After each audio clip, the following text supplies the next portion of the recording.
des petits hiboux. Bonjour tout le monde, vous êtes bien cher Radio des petits hiboux. Moi, Elisa et Madame Hills Massé allons vous présenter nos découvertes à propos de l'histoire de l'Amérique du Nord, des voyages, les sciences, l'art et beaucoup d'autres choses. Bonjour tout le monde, nous sommes ici pour lancer un coup d'œil sur l'Amérique du Nord. Oui, nous vivons sur ce continent dont 3 langues officielles sont l'anglais, français et espagnol. Nous espérons qu'après cette émission que vous avez appris quelque chose d'intéressant et peut-être même fascinant au sujet de l'Amérique du Nord. L'Amérique du Nord avait de diverses cultures autochtones, bien avant l'arrivée des Européens. Ces populations autochtones comprenaient les Amérindiens, les Inuits et les Autochtones d'Amérique du Nord. Il avait des cultures, des langues, des croyances et des modes de vie variés. Les explorateurs européens ont commencé à vivre en Amérique du Nord au cours du 15e siècle.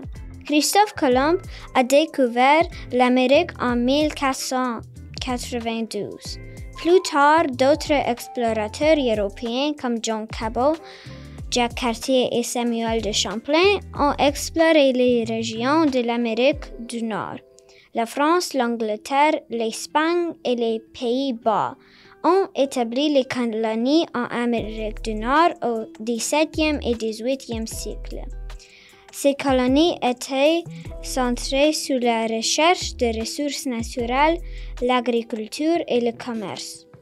L'Amérique du Nord est entourée par l'océan Pacifique à l'ouest, l'océan Arctique au nord et l'océan Atlantique à l'est.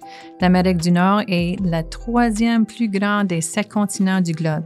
Sais-tu, Alissa, que c'est noté dans l'histoire de l'Amérique du Nord que les premiers Européens à coloniser l'Amérique étaient plutôt des Vikings, 500 ans avant Christophe Colomb? La guerre civile américaine s'est passée en 1861 et a duré 4 ans. Cette guerre a été un conflit majeur entre le nord et le sud des États-Unis, principalement en raison de la question de l'esclavage. Le Nord voulait mettre la fin de l'esclavage aux États-Unis et ils l'ont réussi. Une autre date à noter qui était également importante, c'est 1867. Pendant ce temps, le Canada est devenu une nation indépendante avec la Confédération canadienne. Aujourd'hui, la région de l'Amérique comprend 3 grands pays, les États-Unis, le Canada et le Mexique. Quand on parle de l'histoire de l'Amérique du Nord, il ne faut pas oublier la culture des groupes qui vivaient en Amérique du Nord avant l'arrivée des Européens, les Amérindiens, les Inuits et les Métis.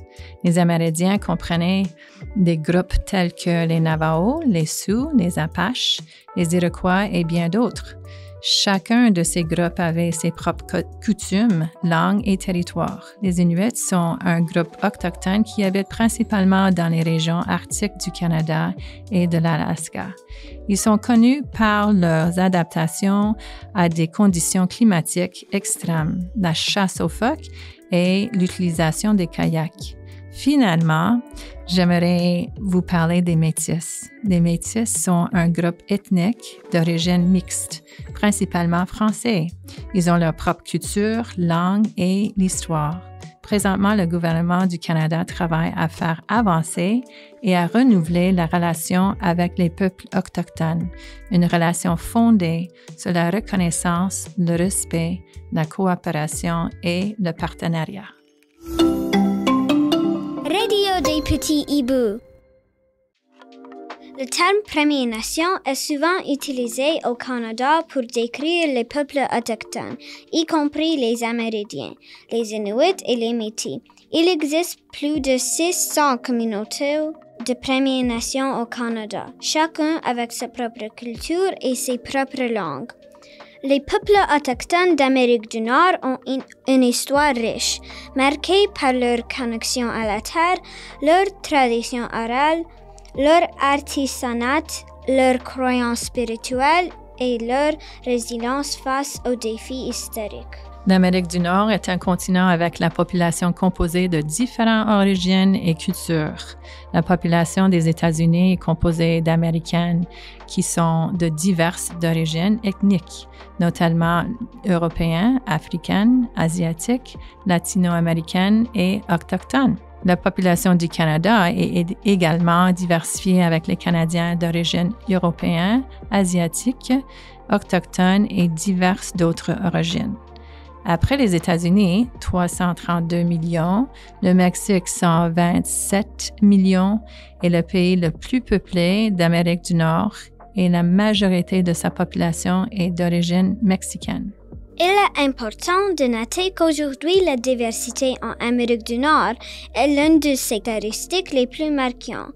Chaque groupe ethnique apporte sa propre histoire, culture, langue, nourriture et musique à la société nord-américaine. Maintenant, nous vous parlons des endroits intéressants à visiter en Amérique du Nord. Commençons avec le Parc national de Banff en Alberta. Canada offre des montagnes, des lacs turquoises, une faune abondante et une ville de montagnes belle à croquer. Aux États-Unis se trouve la Nouvelle-Orléans, à Louisiane. Vous pouvez profiter de la musique jazz, de la cuisine cajun et de l'atmosphère unique de cette ville historique. Finalement, un endroit à ne pas manquer au Mexique, ce sont les ruines antiques de Chichén Itzá, l'une des 7 merveilles au monde.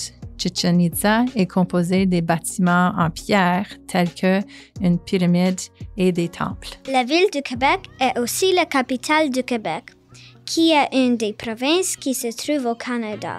La ville de Québec est une merveille d'architecture et d'histoire. Là, on peut participer au Carnaval de Québec.